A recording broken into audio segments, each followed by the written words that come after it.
उत्तर प्रदेश के जनपद आगरा में 27वें कारगिल विजय दिवस के अवसर पर कलेक्ट्रेट सभागार में एक भावपूर्ण सम्मान समारोह का आयोजन किया गया।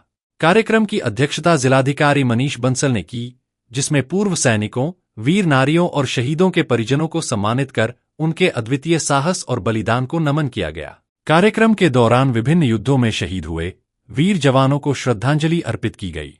कारगिल युद्ध के शहीदों के परिवारों को अंगवस्त्र और स्मृति चिन्ह भेंट कर सम्मानित किया गया। इसके साथ ही वीर नारियों और पूर्व सैनिकों को भी उनके योगदान के लिए सम्मान प्रदान किया गया। अपने संबोधन में जिलाधिकारी मनीष बंसल ने कहा कि देश के लिए दिया गया बलिदान ही परम बलिदान है।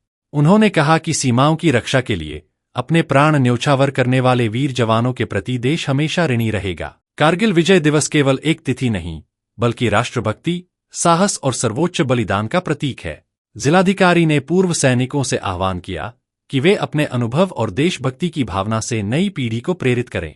उन्होंने कहा कि आज की युवा पीढ़ी को देश के गौरवशाली इतिहास, संविधान, सामाजिक मूल्यों और राष्ट्र के प्रति कर्तव्यों से परिचित कराना हम सभी की जिम्मेदारी है।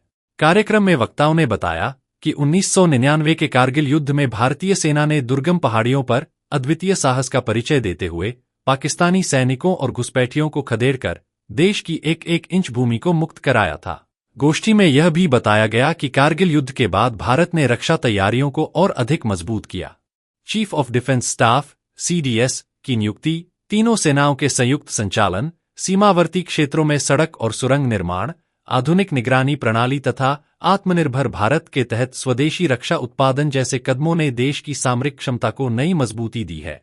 इस अवसर पर अपर जिलाधिकारी protocol Amarendra Kumar, joint magistrate Hemant Kumar, जिला सैनिक कल्याण एवं पुनर्वास अधिकारी कैप्टन सुनील कुमार, पूर्व सैनिक, वीर नारियां और शहीदों के परिजन बड़ी संख्या में उपस्थित रहे।